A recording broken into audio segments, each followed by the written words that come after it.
Reflexão bíblica. Evangelho de Mateus. Capítulo 18. Mateus 18. O reino dos céus. Mateus 18 traz ensinamentos importantes de Jesus sobre a humildade, a reconciliação e a importância das relações interpessoais na comunidade cristã.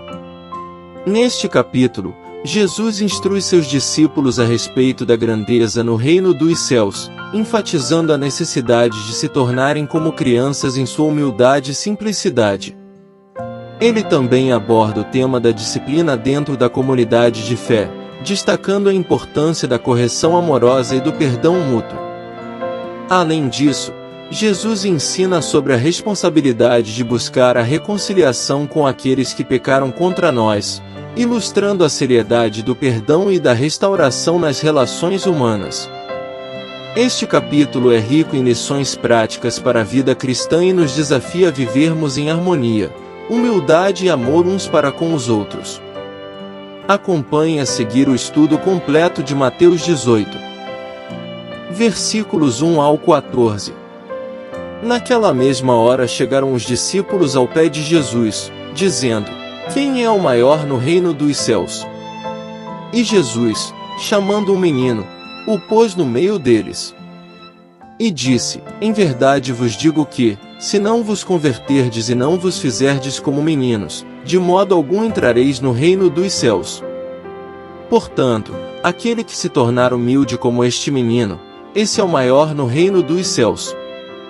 E qualquer que receber em meu nome um menino, tal como este, a mim me recebe.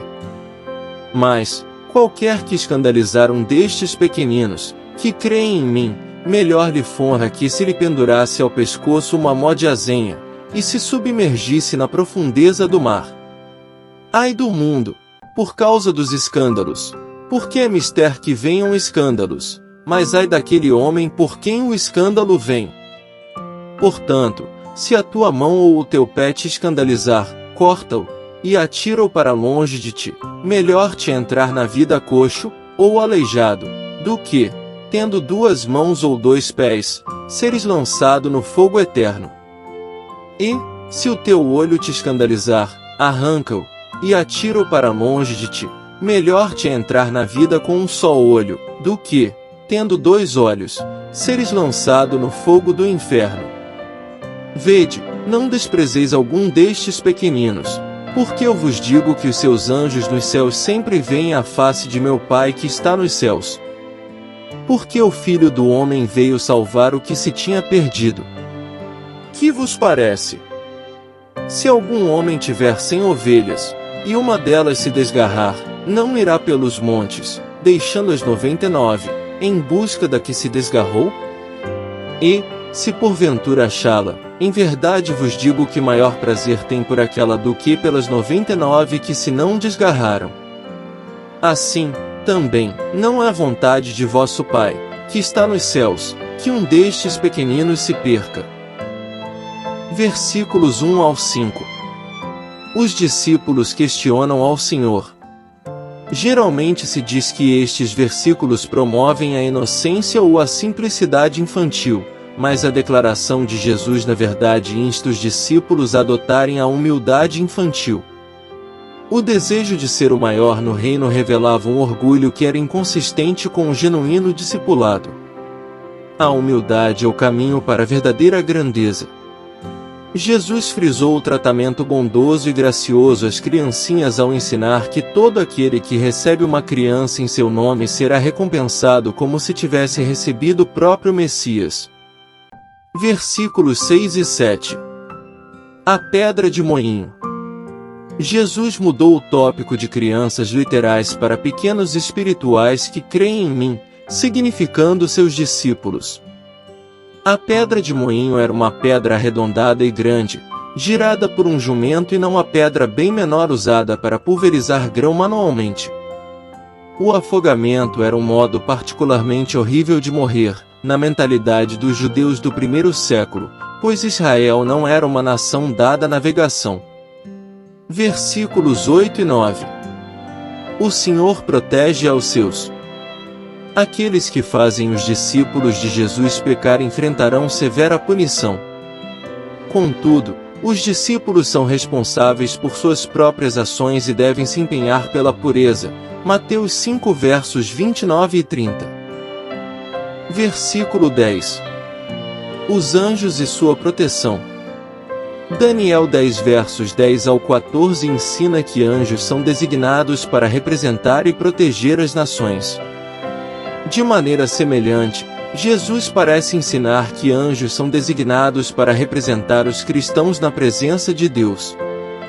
Jesus disse que estes anjos sempre veem a face de meu Pai, significando que eles têm acesso ao trono celestial e constantemente apresentam as necessidades dos cristãos a Deus. Versículos 11 ao 14. A vontade de vosso Pai que está no céu. Os cristãos pecadores que forem restaurados à comunhão da igreja não devem ser recebidos com relutância ou hesitação, mas com o regozijo de um pastor que encontra uma ovelha que se desgarrara. O pastor celestial não pode aceitar a pedra de nem mesmo um único cristão.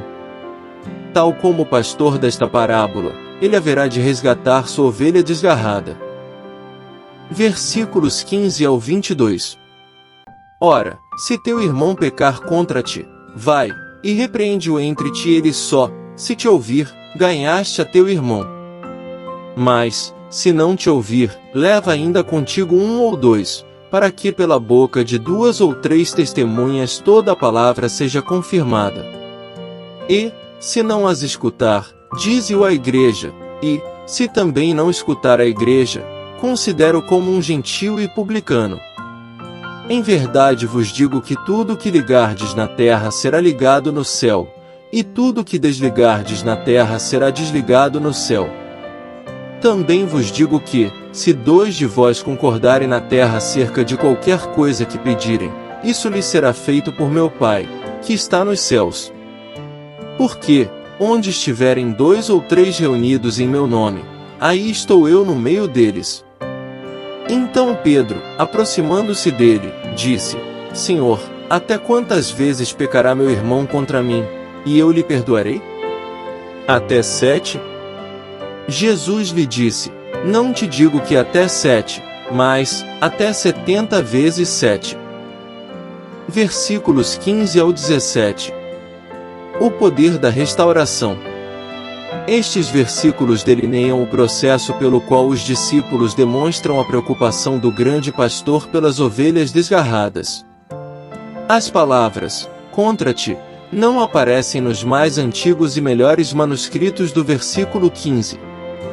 Sendo assim, o processo não é destinado simplesmente para o trato com queixas pessoais, mas sim para qualquer conduta pecaminosa da parte de um irmão ou irmã cristão que indica estar se desviando de Cristo. O propósito do processo não é punir, mas restaurar o discípulo pecador, ganhaste a teu irmão. Se, no passo final do processo, o discípulo professo se recusar a atender a chamada da igreja para se arrepender, a igreja deve admitir que ele não é um discípulo verdadeiro e deve excluí-lo da comunhão. 1 Coríntios 5 versos 1 ao 13. Versículo 18. O céu e a terra estão interligados. Sobre ligar e desligar, Mateus 16 verso 19. As decisões feitas pela igreja acerca do comportamento permitido ou inaceitável refletem decisões já feitas por Deus no céu. Versículos 19 e 20. O Senhor estará onde o procurem. Uma interpretação errônea comum defende que estes versículos prometem que Deus fará qualquer coisa que 2 ou 3 cristãos pedirem. Isso viola o contexto. Há uma clara ligação com a discussão imediatamente precedente acerca da restauração de um discípulo faltoso. Os versículos 18 e 19 ligam as ações de restauração disciplina, pelos discípulos de Jesus na terra, as decisões do Pai que está no céu. A palavra ainda no início do versículo 19 sugere que esta perícope reafirma o princípio do versículo 18. Os 2 ou 3 mencionados no versículo 20 são, assim, as 2 ou 3 testemunhas que foram primeiramente mencionadas no versículo 16. Cristo está presente com os seus discípulos quando eles se reúnem e buscam a sua liderança a respeito do comportamento preocupante entre os discípulos. Ele responderá à oração deles em favor da restauração do discípulo faltoso. Versículos 21 e 22. O Senhor nos ensina a praticar o perdão. Embora perdoar alguém apenas 7 vezes possa parecer parcimonioso, este padrão era generoso considerando-se o fato de que alguns rabinos requeriam que seus estudantes perdoassem os ofensores somente 3 vezes. Os intérpretes disputam se Jesus exigia que se perdoasse o irmão 77 vezes ou 490 vezes, 70 vezes 7, porém o ponto de Jesus era que o perdão deveria ser ilimitado em havendo arrependimento verdadeiro. Versículos 23 ao 35. Por isso o reino dos céus pode comparar-se a um certo rei que quis fazer contas com os seus servos. E, começando a fazer contas, foi-lhe apresentado um que lhe devia 10.000 talentos. E, não tendo ele com que pagar, o seu senhor mandou que ele, e sua mulher e seus filhos fossem vendidos, com tudo quanto tinha, para que a dívida se lhe pagasse. Então aquele servo, prostrando-se, o reverenciava, dizendo: Senhor, sê generoso para comigo, e tudo te pagarei. Então o senhor daquele servo, movido de íntima compaixão, soltou-o e perdoou-lhe a dívida. Saindo, porém, aquele servo encontrou um dos seus conservos, que lhe devia 100 dinheiros, e, lançando mão dele, sufocava-o, dizendo: Paga-me o que me deves. Então o seu companheiro, prostrando-se a seus pés, rogava-lhe, dizendo: Sê generoso para comigo, e tudo te pagarei. Ele, porém, não quis, antes foi encerrá-lo na prisão, até que pagasse a dívida. Vendo, pois, os seus conservos o que acontecia, contristaram-se muito, e foram declarar ao seu senhor tudo o que se passara. Então o seu senhor, chamando-o à sua presença, disse-lhe: Servo malvado, perdoei-te toda aquela dívida, porque me suplicaste. Não devias tu, igualmente, ter compaixão do teu companheiro, como eu também tive misericórdia de ti? E, indignado, o seu senhor o entregou aos atormentadores, até que pagasse tudo o que lhe devia. Assim vos fará, também, meu Pai Celestial, se do coração não perdoardes, cada um a seu irmão, as suas ofensas. Versículos 23 ao 27. O julgamento divino. Nas parábolas judaicas, um rei simboliza Deus e acertar contas representa o julgamento divino. Os 10.000 talentos eram equivalentes ao valor do salário de 1 bilhão de dias de um lavrador. Isso era mais dinheiro do que o circulante em toda a Palestina. O talento era a maior unidade de moeda corrente, mais ou menos equivalente ao salário referente a 6.000 dias de trabalho, e 10.000 é o mais lato número individual que pode ser expresso em grego. Deste modo, vemos que, nesta alegoria, a soma representa a dívida irremediável do pecador para com Deus. Vender o devedor, sua família e suas posses, dificilmente daria para começar a recuperar esta dívida.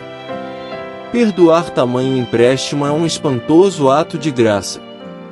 Versículos 28 ao 31. Os conservos. 100 denários equivaliam a 3 meses de salário. Isto era insignificante em comparação à dívida do primeiro servo para com o rei. O contraste entre os 10.000 talentos e os 100 denários mostra que os pecados dos outros contra nós são triviais em comparação com a enormidade de nossos próprios pecados contra Deus. O conservo implorou ao servo que tivesse paciência, tal como o servo tinha implorado perante ao rei, mas o conservo foi mais honesto em seus apelos e promessas, uma vez que sua dívida era verdadeiramente administrável. Versículos 32 ao 35. Devemos perdoar da mesma forma que o Senhor nos perdoa. O ponto da parábola é agora revelado. Visto que Deus tem demonstrado aos cristãos tão grande misericórdia ao perdoar os seus pecados, eles deveriam, por sua vez, perdoar de coração os pecados dos outros. A palavra, vez, perdoar de coração os pecados dos outros. A palavra, atormentadores, significa literalmente algozes. A tortura do devedor continuaria até que a dívida fosse totalmente paga. Uma vez que a dívida era impossível de ser paga, a tortura simboliza uma punição eterna. 5 importantes lições que podemos aprender em Mateus 18. Humildade e serviço. Jesus ensina a importância da humildade, ao colocar uma criança no meio deles como exemplo, de quem é o maior no reino dos céus. Devemos nos humilhar e servir uns aos outros, renunciando ao orgulho e buscando a grandeza no serviço aos outros. Perdão e reconciliação. A parábola do servo incompassivo destaca a importância do perdão. Assim como Deus nos perdoou, devemos perdoar aqueles que nos ofendem. O perdão não só liberta o ofensor, mas também liberta o coração do que foi ofendido, promovendo a reconciliação e restaurando relacionamentos. Disciplina fraterna. Jesus instrui sobre a disciplina na comunidade de fé, destacando a responsabilidade dos crentes de corrigir uns aos outros amorosamente quando necessário. Isso visa restaurar o irmão que errou e proteger a comunidade do mal. A importância da oração em comunidade. Jesus enfatiza o poder da oração em concordância entre os crentes. Quando os discípulos se unem em oração, Deus os ouve e responde. Isso destaca a importância da comunhão na oração entre os seguidores de Cristo. Cuidado com os pequeninos. Jesus adverte sobre a seriedade de causar tropeços aos pequeninos na fé. Devemos ter cuidado para não influenciar negativamente aqueles que estão começando a seguir a Cristo, mas sim nutri-los, protegê-los e encorajá-los em sua jornada espiritual. Conclusão. Concluindo, portanto, a missão de Jesus Cristo envolve principalmente pecadores perdidos. Qualquer um que queira experimentar a misericórdia de Deus e ter um novo começo receberá o perdão de Deus e a oportunidade de fazê-lo.